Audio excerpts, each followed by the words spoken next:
Okay, so,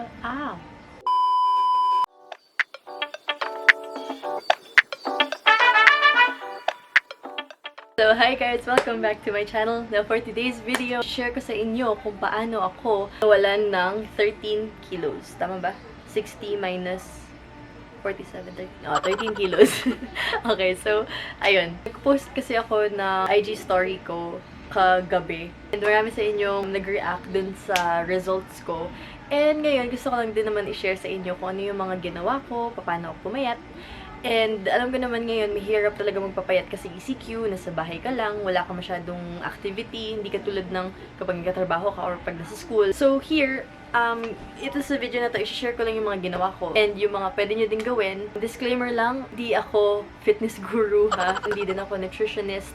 Okay, so lahat ng to gumana sa akin. Iba-iba naman tayo ng katawan. Alam mo, gumana talaga siya sa'yo din. So, itong mga tips na to is pwede din sa lalaki. Quick story lang. Before pa ECQ, in 2019, let's talk about 2019 pa, 60 kilograms na talaga ako nun. And yung mga pictures ko, kasi dun sa BMI ko, yung height ko is I'm only 5 flat. I swear. Mukha lang akong matangkad daw, pero hindi talaga. Alam mo yun. So, yung 60 kilograms is very heavy for me. So, hindi siya pang 5 feet tall na babae. And then, hindi talaga ako, alam mo yun, yung sanay kasi ako daily routine, kain lang kain, tulog, alam mo yun, kapag pagod ka, kakain ka na lang. Hindi talaga ako naging active talaga. And then, ayun, noong January, nag-decide ako, January 2020, nag-decide ako na, hindi, sisimulan ko na, I'm already turning 25, hindi ako nahihiya sa age ko. Mukha ba akong 25? Joke lang. So, I'm already turning 25 this year. And sabi ko, 5 years na lang, 30 ka na. So, you really have to get your shit together. And, ayun, kung gusto ko ng abs, hindi lang naman ako gigising isang araw at makikita ko may abs na ako, diba? So, you really have to work for it. Nag-decide ako nung January pa lang na I will cut my carbs, mag-gym na ako. Pero iba din talaga. Ako kasi, yung disiplina ko sa pagkain. Alam mo yung everyday ka nagme-milk tea. Sa milk tea lang kasi ako nakakuha ng, alam mo yun, yung comfort food ko is milk tea, tas nachos, ayan. So kapag pagod ako sa work, or pagod ako sa school, tas saglit ako sa milk tea and I'll enjoy myself. So, ayun. Dun talaga, ewan ko, dun sa 60 kilos version ko, hindi talaga ako nag-enjoy. Kasi first time ko pumunta sa extra large na damit. Ngayon kasi small na ako. Alam mo yung feeling na habang nag-aayos ka ng damit, tapos nakikita mo yung mga maliliit mong damit, and then nag-hope ka na, okay, tatago ko muna siya kasi para pag pumayat ako, magagamit ko siya ulit. Ako naman kasi, nung high school pa lang ako, payat na talaga, nung teenager talaga ako, payat talaga ako. Parang ako hindi ko makain, gano'n. Nung naging 20s na lang ako, alam ko marami sa inyo ang nakaka-relate. Kasi syempre, yung metabolism natin bumabagal. Pahirap tayong magpayat. 'Di ba? So ngayon, papakita ko yung tips or yung mga bagay na ginawa ko para pumayat. Itong mga ginagawa ko ngayon sa ECQ Iba kasi yung routine ko before all of this happened. Kumakain ako ng rice before, ganyan. Pero ngayong ECQ, dito ako nag-decide na if this will last for, 3 to, I don't know, months, kailangan paglabas ko, gusto ko may na-achieve akong malaki, 'di ba? Gusto ko may nagagawa ko everyday na pagkatapos ng lahat ng to, masasabi ko, buti na lang sinimulan ko.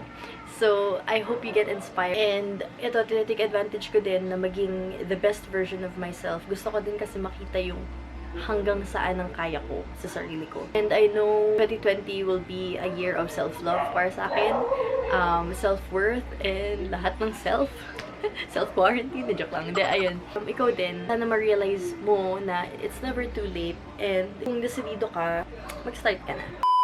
Nagtanong ako sa IG kung may mga katanungan kayo. Simulan ko muna sa diet kasi madaming nagtatanong sa akin na daw yung diet ko. Yung ginagawa ko kasi, hindi ko din-deprive yung sarili ko sa pagkain. Yun kasi yung mali ko dati.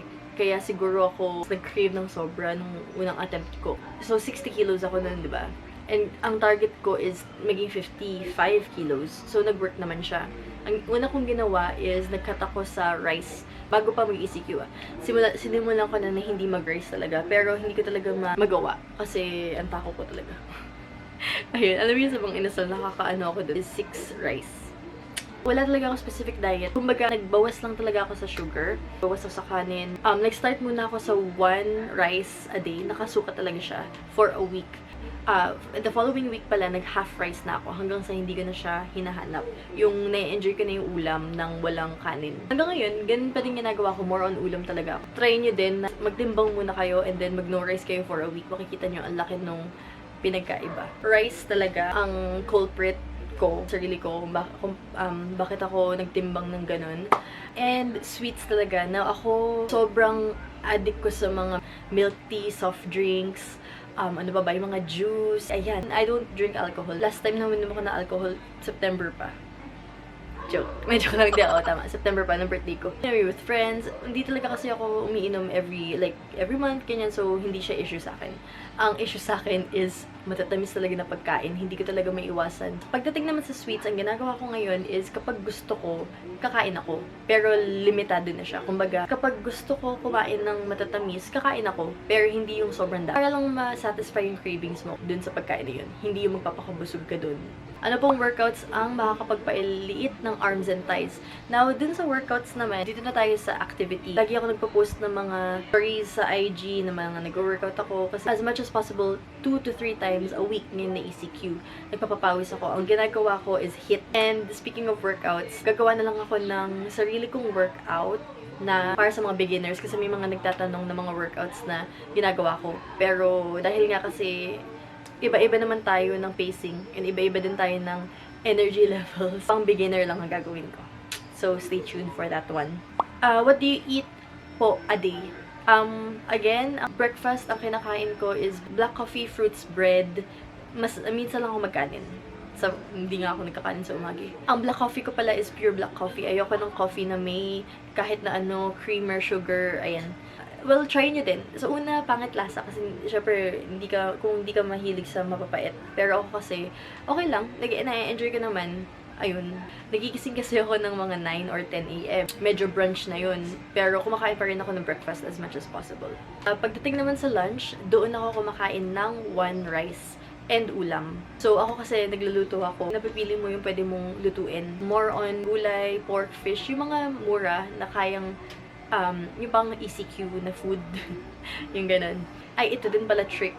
Bago ako kumain, lagi akong umiinom ng 1 glass of water. 20 minutes before eating, nagtutubig na agad ako. Para ma-feel ko na busog na agad ako. May nagtatanong din dito, fave energy drink. Hindi kasi ako mahilig sa energy drink talaga. Dati talaga, alam mo yung hindi ako active talaga sa gym or whatsoever, pero ang hilig kong mag-sting, mag-cobra, pero ang pangit na effect sa akin, promise. Nagpapalpitate ako tapos hindi ako makahinga. Pero ngayon, I only drink black coffee before working out and sa umaga. Nag-work talaga siya. Lagi din tatandaan, pag nagsastart na kayong try nang mag-lose ng weight, papakinggan nyo din yung katawan nyo. Ano bang gusto niya?